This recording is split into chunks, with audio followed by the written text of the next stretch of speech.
So nature. But it depends on the people we're talking about here. Okay, so the Thanksgiving ratings, I posted these right before we went on the air so I wouldn't have to look at it for an hour, because I'm sure it's like all sorts of, goofy gifts. But fact of the matter is, the holiday weekend just made things weird for everybody. The Raw show on Monday did 1.68 million viewers and a .43 in 18 to 49. Which are very weak, particularly in the demo. However, the show usually loses viewers as it goes on, but it grew in hour 2, fell in hour 3, and part of that was because, for whatever reason, nobody tuned in at the beginning of Raw this week. And this might have been holiday-related. Maybe people were traveling over the weekend, and they got back Monday and got home late. I don't know how this stuff works, but the show did 1.68 million and .4. Why does it say .45 here and it says .43 elsewhere? Whatever. Anyway, that's what it did. So the hours, 1.68 million first hour, which is very low, 1.76 million for the second hour, and then the usual fall down to 1.59 million in the third hour. So that was the story for Raw. The Thanksgiving SmackDown actually did, or the week of Thanksgiving, it was the day after. This one did a great number.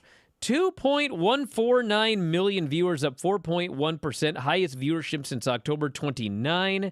18 to 49, a .57, which was up 10% from the week prior. And there you go. They only lost to How the Grinch Stole Christmas, the only show that beat them in 18 to 49. So SmackDown did great. Rampage did terrible. 431,000 viewers, down 22.5% from the previous week. Lowest viewership in the history of Rampage, .18 in 18 to 49. Second lowest demo, beat only the October 17 episode. Also had very strong sports competition.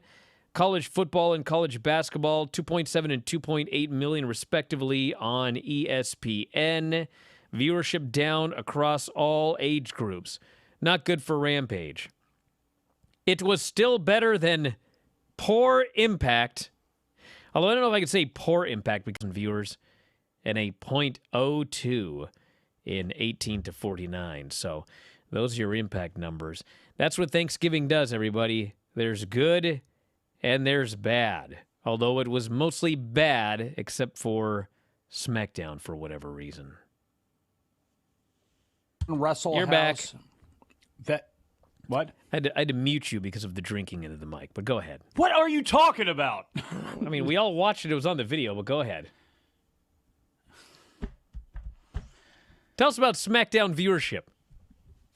So one thing that stuck out about the Impact number was when you were speaking to Lance on Friday about Wrestle House, you were worried about, I think it was Chris Sabin, that you were worried about any women walking into the room and seeing this and being embarrassed if they would see whatever it was that Chris Sabin was doing, being Steamy Sabin or whatever it was.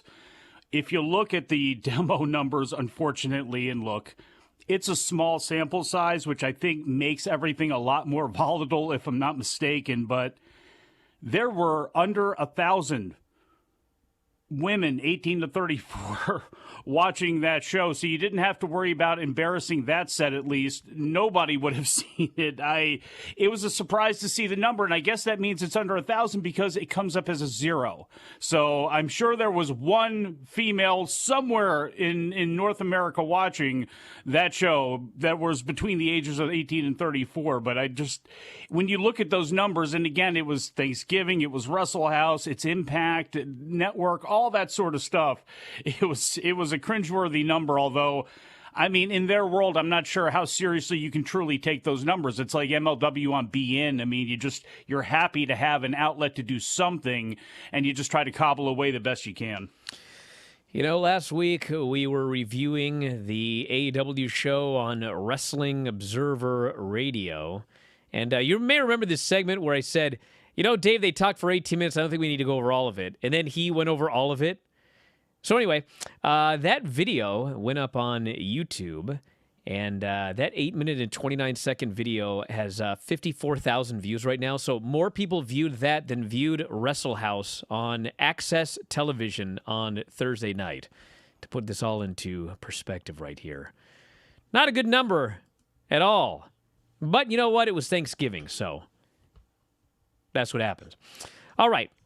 We've also got this, that the much-anticipated Netflix docuseries focused on the life of WWE Chairman Vince McMahon will debut at some point in 2022, according to Stephanie McMahon, probably a pretty good source.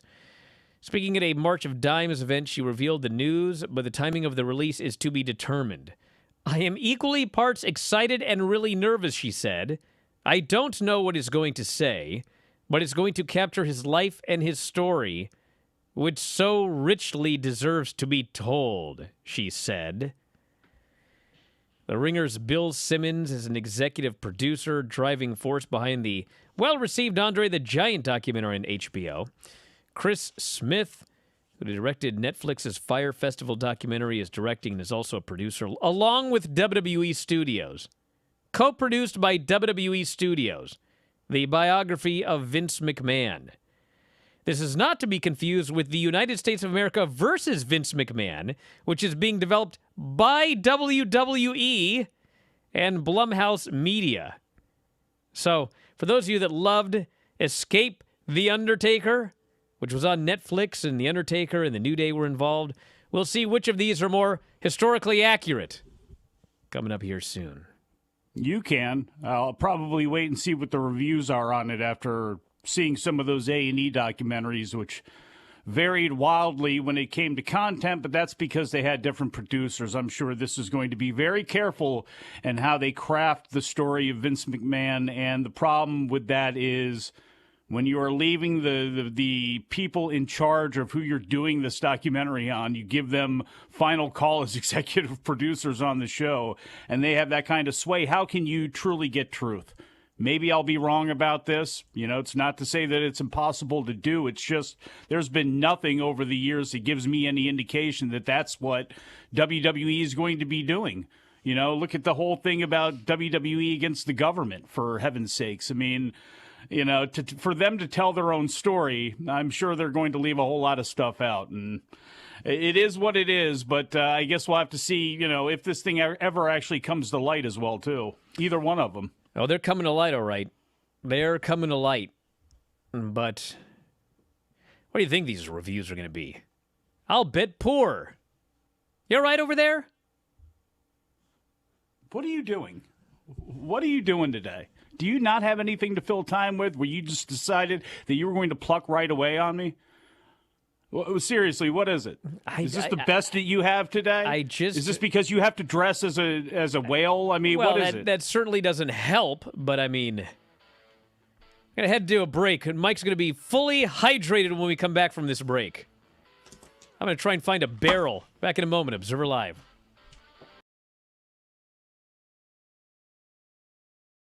Juice Robinson Q&A Part 1. Question number 1. Name your top 3 favorite TV shows. Shit. No, I'm just kidding. My top 3 favorite TV shows. Oh, my God. Oh, I watch too much of the news. What do we watch? What do we watch a lot? We just watched... Oh, can we go back to that? Let me think of that. Yeah, we'll come back to that. Question number 2. Describe the perfect burger. Oh, okay. Lots of mayonnaise, extra pickle, mustard. No, never ketchup. Yeah, good amount of onion and pickle. Very important. That's perfect. And cheese, just regular cheeseburger, definitely straight up. Cheese. I love that. Okay, question number 3. Who are your most listened to artists or bands? Ooh, right now, I was just listening to Leonard Skinner, and then I've just been like flipping through. I was listening to CCR. I'm moving right now, so I'm driving a lot. And I've just been listening to like CCR, like Tom Petty, like back to my roots. Perfect time to listen to those songs that you used to listen to back in the day. Stuff I grew up on. Yeah, they bring back the best memories. Question number 4. What is your favorite movie genre? Oh, I don't know. Maybe just drama. I like dramas. Good drama. Question number 5. What's the perfect way to spend a day off? On the couch. Question number 6. How nervous were you to propose? Oh, very, very, very nervous. But I was smart enough to know not to plan any dialogue. Don't ever plan diet. I didn't want to be one of those guys like, "Babe, I first saw you." That scared me. I just wanted, it's simple. One knee, one line. Just get it out. If you pick the right moment, you already won. That was my philosophy. Keep it simple, stupid. The KISS formula. But I was very, very nervous. Did you make sure to plan every little thing, or were you kind of okay, I'm gonna do this spontaneously, everything around what you're gonna say? I kept it really easy. I knew I needed to make sure that it was documented, so I had somebody there, and I knew she wouldn't expect it, but I knew it was the timing of it made sense when it happened, and it all was there was nothing to plan, so nothing could really get messed up. Unless I couldn't get the ring out of my pocket, which I was I was feeling it through my pants the entire time. But you're which hand is it again? Which hand is it? Yeah. That's awesome. Congratulations, by the way. Thank you guys so much for watching my Q&A with Juice Robinson. I will be back with a part 2, but in the meantime, do not forget to check out my show, Speak Now Pro Wrestling Live on Twitch and YouTube, Tuesdays, Wednesdays, and Fridays. Until next time, I'll see you on the next video. Bye, everyone.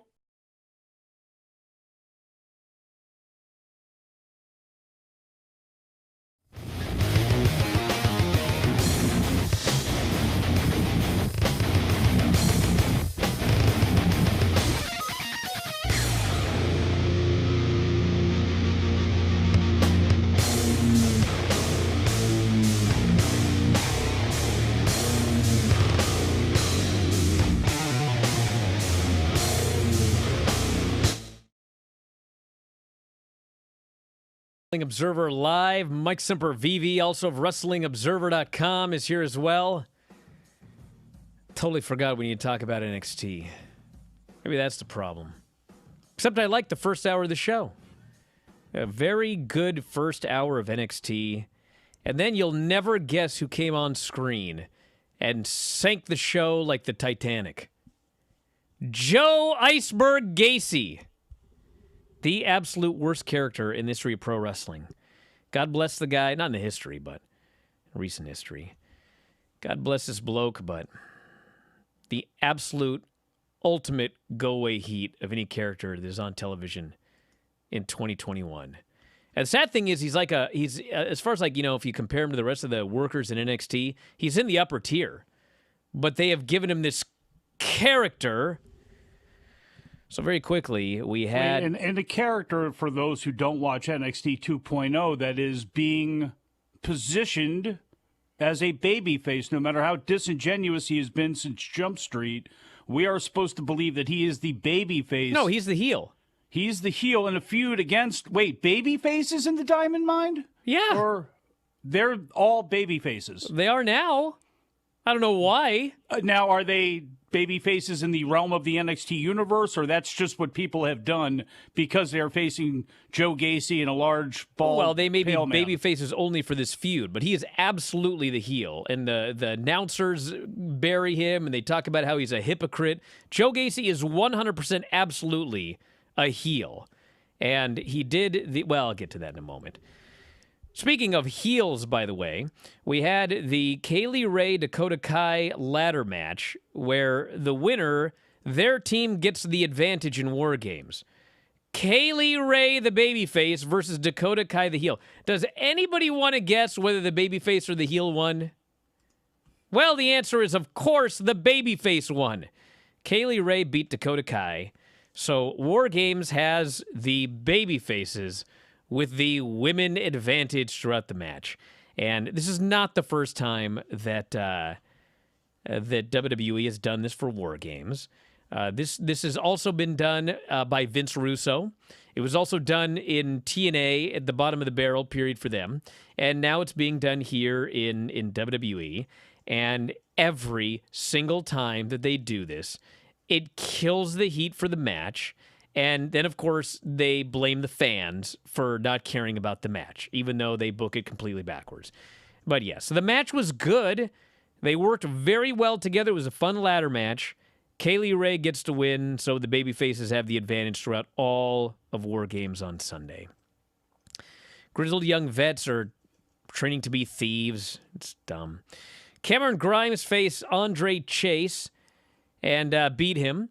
And then afterwards, Duke Hudson cut a promo. And literally, Duke Hudson said, "I cut your hair, and now the internet says you look better." That's not part of the storyline. But he says, "You will not look better after Sunday." And they did the thing that they do. "Oh, let me show you the pictures on the screen of what you're going to look like with no hair."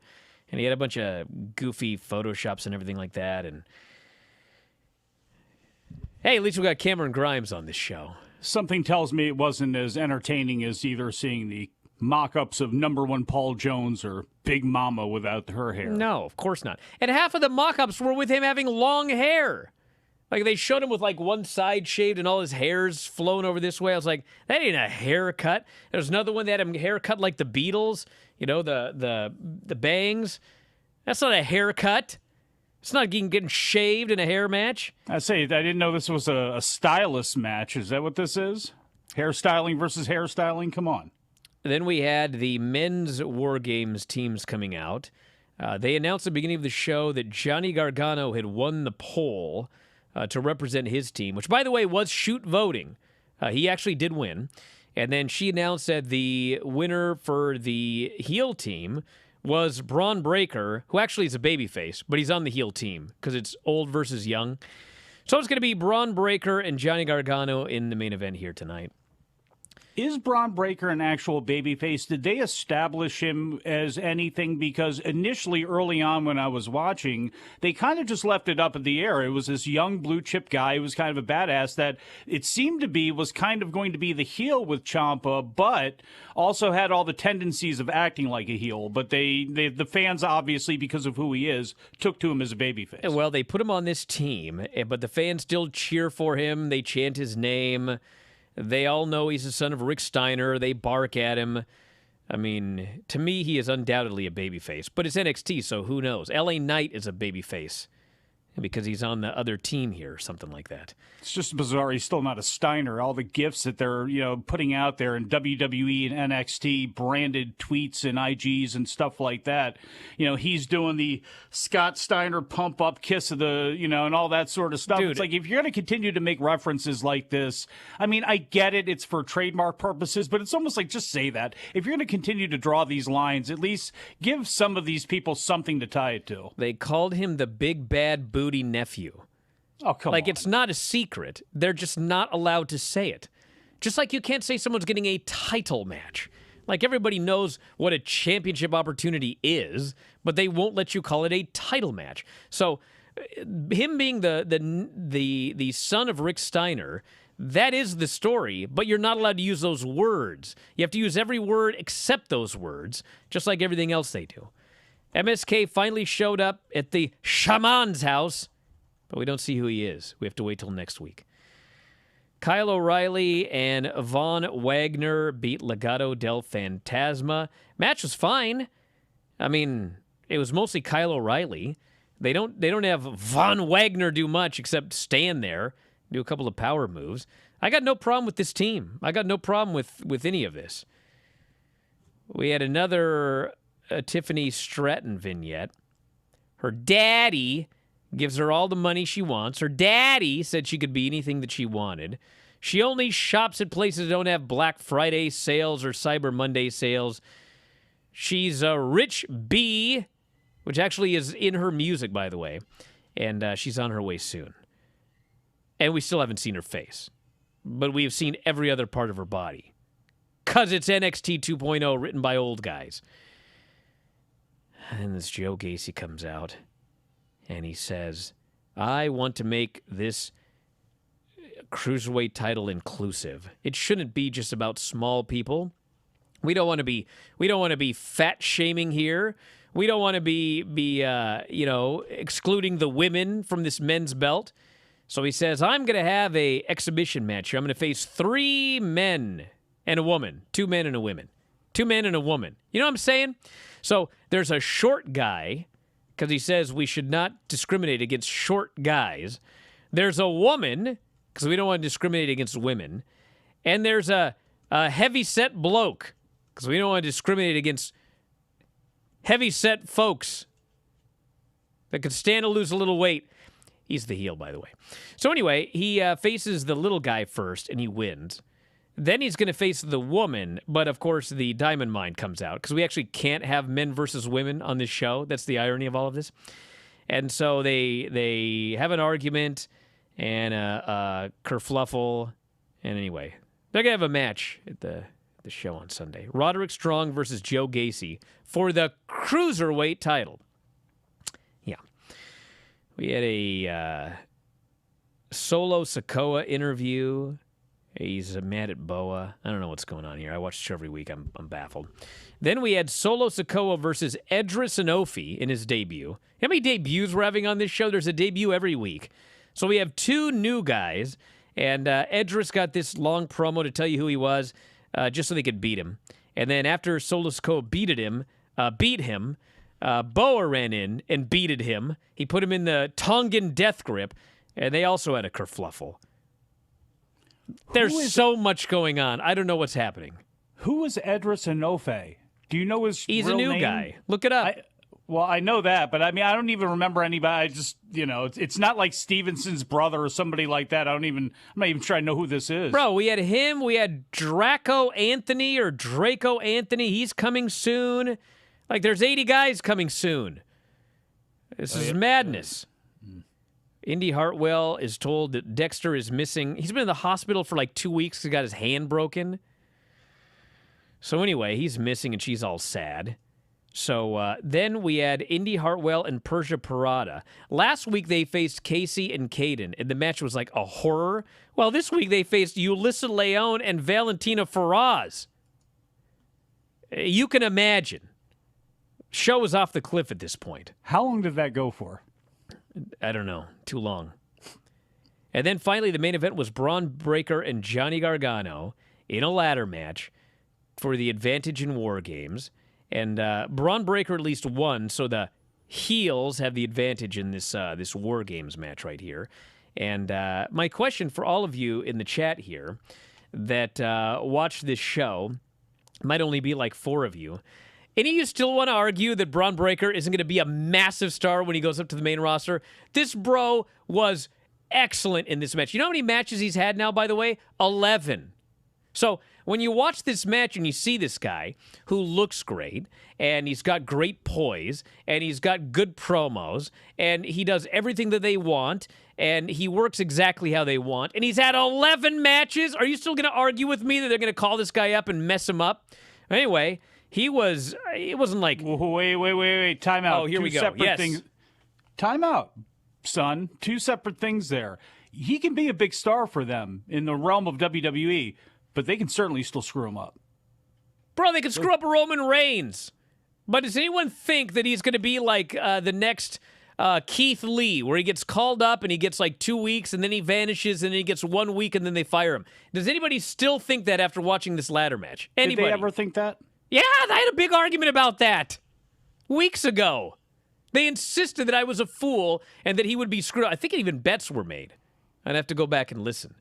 But if you watch this match, like, it's impossible to conceive that this guy's going to be the next Keith Lee. He's so good, and he's had 11 matches. And by the way, I think he's only had 6 matches on TV. So the other 5 matches were on the European tour, where he went in there and he worked every night with Tommaso Ciampa. He's literally a natural. He's literally a natural. He was made for this business. Everything about him. If he couldn't have done pro football, which he tried to do, pro wrestling is this man's thing. It just is. Brian Rose here is willing to bet $100 that they will find a way to mess up Braun on the main roster. It's bro. Look, if you it depends on what does that mean, though. What does mess somebody up mean? If it's Keith Lee, 2 weeks on and off, they lose interest. That won't happen. Can they screw him up? Absolutely. Back in a moment. Observer Live.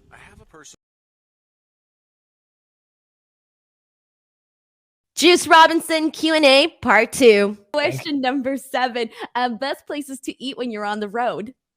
Ooh, okay. If I'm trying to be healthy, you probably got to eat like Chick-fil-A or Pollo Tropical. That's if you're down by Florida. I like Waffle House. That's one of my favorites. Anywhere you can get a steak or a salad. Yeah, lately I've just been eating salads when I'm trying to be healthy anyways. I've been moving, so all hell breaks loose. All the rules go out Yeah. the window. But yeah, Pollo Tropical, Chipotle, and what was the other one I said? Chick-fil-A. Chick-fil-A, yeah. Yeah. Question number 8. What's your biggest gym pet peeve? Not putting away your weights. And the close one is like when guys are like grunting and putting on some sort of like well, everybody should search buff dudes. They're these two guys that make a YouTube show, but they have like this video called Gym Wildlife, and it's kind of like a comedic small movie about how like men are just so stupid in the gym. And we are. Come on, dude. There's no reason to be making noise in LA Fitness. Get real. Good God, it's LA Fitness. Relax. You can force the blood to the muscle without making a peep. Trust me, and you'll look good probably if you're eating the right stuff. Ugh. Yeah, but anyways, even with that being said, not putting away your weights, that really chaps my ass. Because that's just laziness. And that's just not having respect for your fellow man. Okay, that's just downright ignorant. Not cleaning up after yourself. Sickening. That is true. And no sound effects. And question number 9, you kind of answered this one, but do you have any pets? I know you mentioned a dog. I do. Where is he? Oh, you want to see it? Can I travel in the Yes, show? please. Yeah, Here we go go. right ahead. So I'm all this for a is tour. Oh, how cute. What's his name? his name's Ralph. Oh, hi, Ralph. Hello, Ralph. I think, is this Ralph's official television debut? No, Tony had him on something before too, I think. Oh, that's cute. Oh, that's awesome. But yeah, that's Ralph, and now he's perky. Oh, now he's like, I'm up, lights, Now camera, he also plays action, like, ready what to was roll. that? Yeah. But yeah, Ralph, he's a beagle healer. And before we, He's a oh, sorry, handful, go but ahead. he's cute. Oh no, I was just saying he's a beagle healer. Oh, adorable.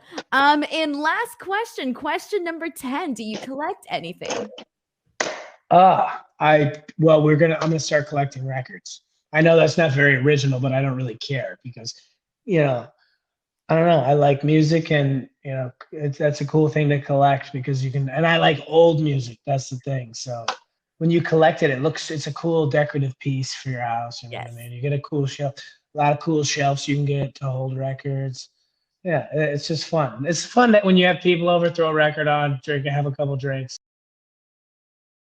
Crazy during the break. Seems a lot of people want to take this bet with me, but we aren't clear as to what the definition would be of screwing up Braun Breaker.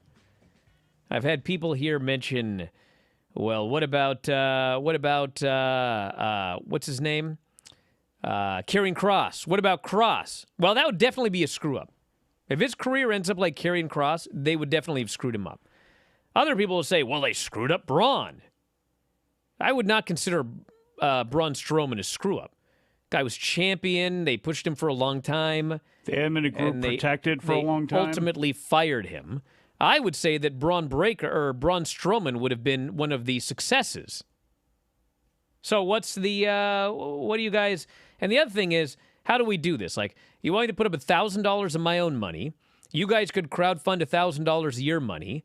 And then what? Who gets what at the end? How do we divvy this out if this is everybody's idea? Christmas. I need the people to try to pool $1,000. That was Tully Blanchard and Dusty Rhodes, like the people's money in a big brown sack here to go up against your Halliburton full of crisp $100 bills. I don't know about that, if that's the best thing to do here, even if it does go to charity. But I think it's almost, and unfortunately, it would be a matter of time. And I don't know if people want to dedicate this type of effort where, say you're putting up $1,000 or $100, look at it in quarters, because how long does WWE usually stick with somebody? In the case of Karrion Kross, it was about a month? Some people only get 3 weeks. I guess the way you could do this is almost every quarter, you put up 25% and you go, where is this guy right now? Have they screwed him up? Is he off TV like Keith Lee? Have they given him 3 different nicknames in the time he's been on the roster? Or is he right up there in the mix with a Damian Priest or somewhere, and then you look at it after 6. Then you look at it after 9, because after a year, there are some people that think Braun Breaker is going to be in the main event of WrestleMania come 2023. I would believe that. If you told me they somehow stuck him in there for a Raw title match against Big E in 2022, I'm not going to fall over shocked, but I think that would be the most fair way to kind of look at that, but it's also the most time-consuming. This person wants to know how much Tony Khan is paying me if I'll put up $1,000. You don't get it, bro. I put up $1,000 because I'm going to win. Tony Khan tips breakfast with $1,000, for heaven's sakes. Bro, the guy's got $1 billion. I could have $500 in my bank account. I'd put up $2,000. You want to know why? Because I'm going to win. That's it. That's confidence.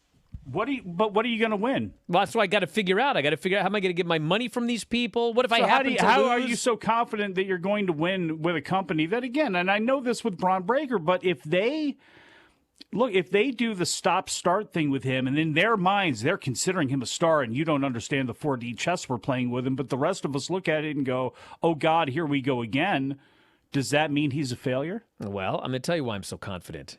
Because, number one, I watched his match last night, and he gets better every single solitary week. Nah, but nobody's saying that he's not, Brian. The key to why he's getting There's better... lots of good guys. Let me finish this.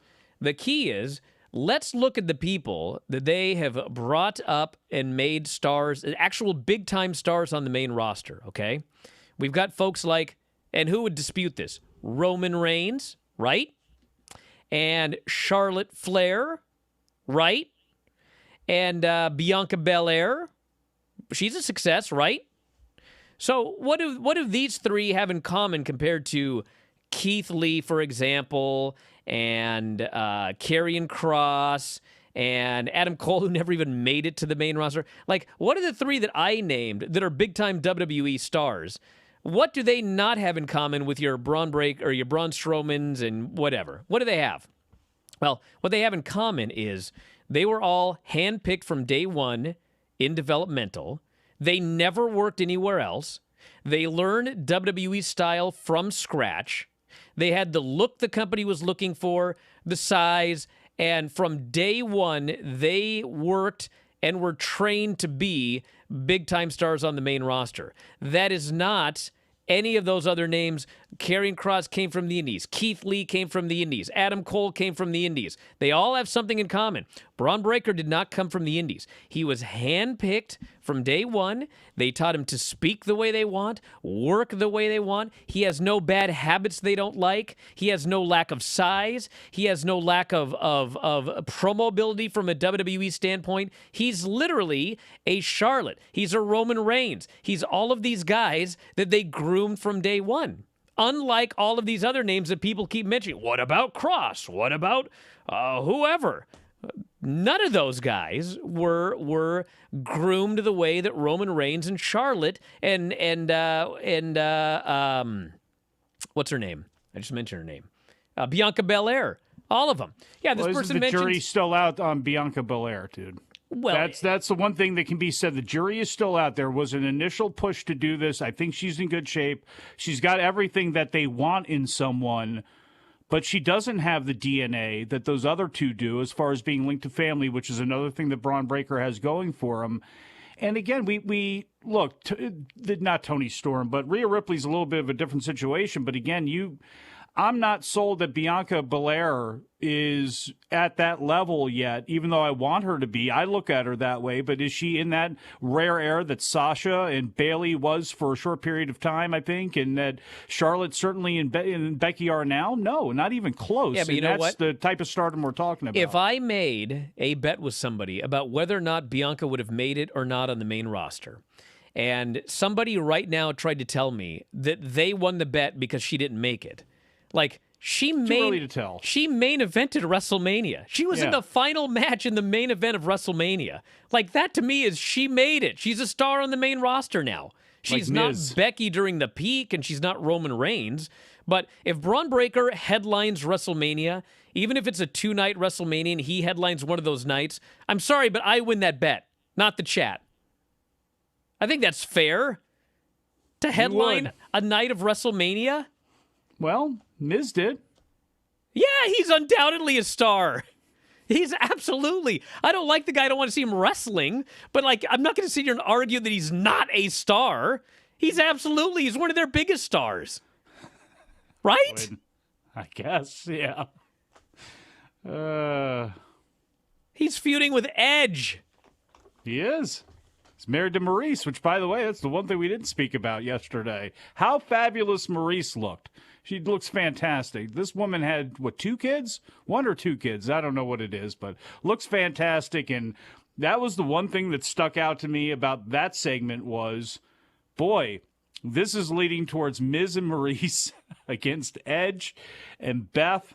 And I love Beth. I hadn't even thought of that. I always thought Beth has been great. I really thought when she first debuted, I looked at her and, man, she can wrestle. She's got the type of bodybuilding stuff that they liked. I honestly thought she was going to be one of their biggest stars, women stars of all time. Obviously, it didn't work out that way, but the odds of them facing off against each other, the odds of seeing them blended into Miz and Mrs. at some point down the line, since that show's being brought back, and I'm sure as we go towards Royal Rumble, as we go towards WrestleMania, everything about them is going to be, planned out, and somehow they're going to be, weaved into the show, surely. But yeah, I mean, it's hard for me to believe. I mean, because why else is Maurice there? She didn't even do anything. I mean, at times she seemingly smiled at Edge when she was zigging Miz. So what is she doing there other than she's going to be involved in the mix? And if she is, I mean, it just makes sense that Beth would. See, we're going to have a hard time with this bet here because now these people are going like Baron Corbin doesn't count as a success from developmental. Listen, he's not my favorite guy either, but he's undoubtedly a success. He's headlined pay-per-views and championship matches. He was the king of the ring. He's on TV every single week. Like, you may not like the guy. You may not say that he's a John Cena or Roman Reigns, which obviously he isn't, but he's clearly a star on the main roster now. That's why they made fun of him in storylines when they were talking about how bad things have gotten. Remember that whole deal where he was tied in with the management or whatever it was? It feels like eons ago now with him. So yeah, they blamed him for the failure of their own bad booking. But that could also be a case of, has he been a success? Yes. Is he a star in WWE? To a point, yes. Did they screw him up? Because have they used, in your opinion, in anybody's opinion, Baron Corbin to the best of his abilities? And I'm sure somebody out there, this dude is trash. He way overperformed. Trash. But, to be a tough guy, what has gotten over in WWE? Bobby Lashley going out and kicking everybody's rear end. Brock Lesnar, Roman Reigns, that dominance gets over. Violence in pro wrestling, gets over. And him not being ever presented that way, really, this guy's got, Golden Glove skills, but doesn't punch anybody. Stuff like that, where has he been as big of a success as they want him to be, as they needed him to be for the sake of the company and trying to grow the thing?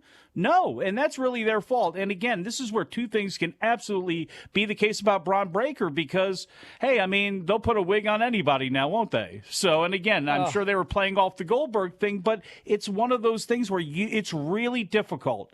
Even when you look at Charlotte and Roman Reigns and where they got Bianca to or Sasha to and some of the true stars that they've had doesn't mean that they can't mess them up and really, retard their progress, going forward. It just, they do it all the time. This bet's never going to work. Look at this guy.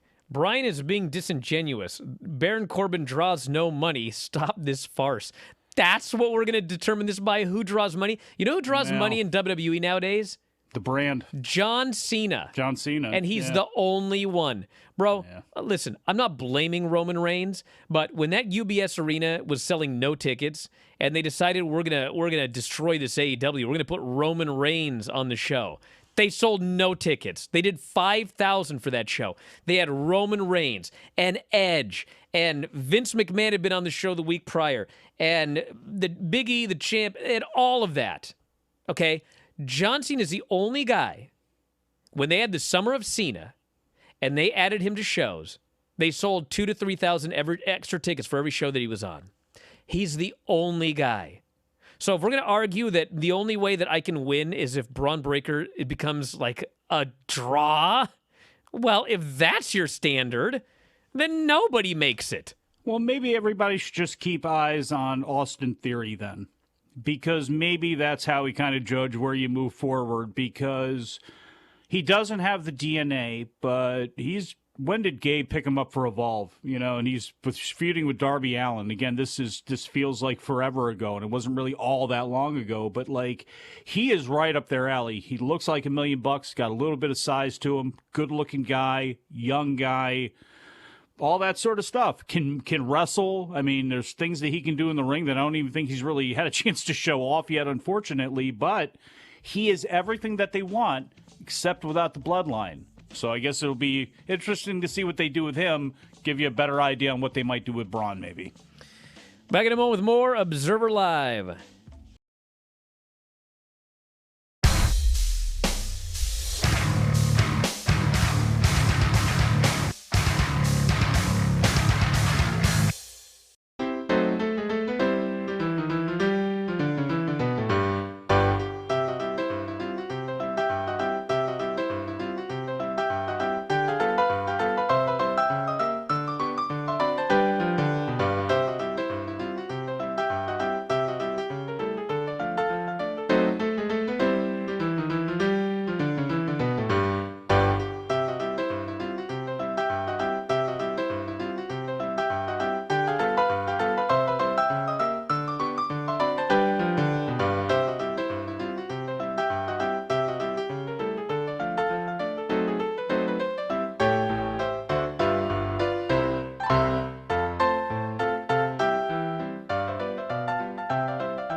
Back in the day when you had territories or actually most any other wrestling promotion on the planet, it's pretty easy to classify whether someone is a success or a failure or a draw or not a draw. But when you're a publicly traded company and you make $1 billion on television deals and you just whatever. I mean, you spend 40 years making it not about the pieces and about the entire product, NFL style, protect the shield sort of thing. Yeah. Well, That's what they do. Then we have massive arguments with people trying to figure out what makes a person a success in WWE. To think that we're having that argument, what makes people a success? Well, they don't want to do pro wrestling. Pro wrestling metrics are very easy. Pro wrestling, in a lot of ways, is very easy.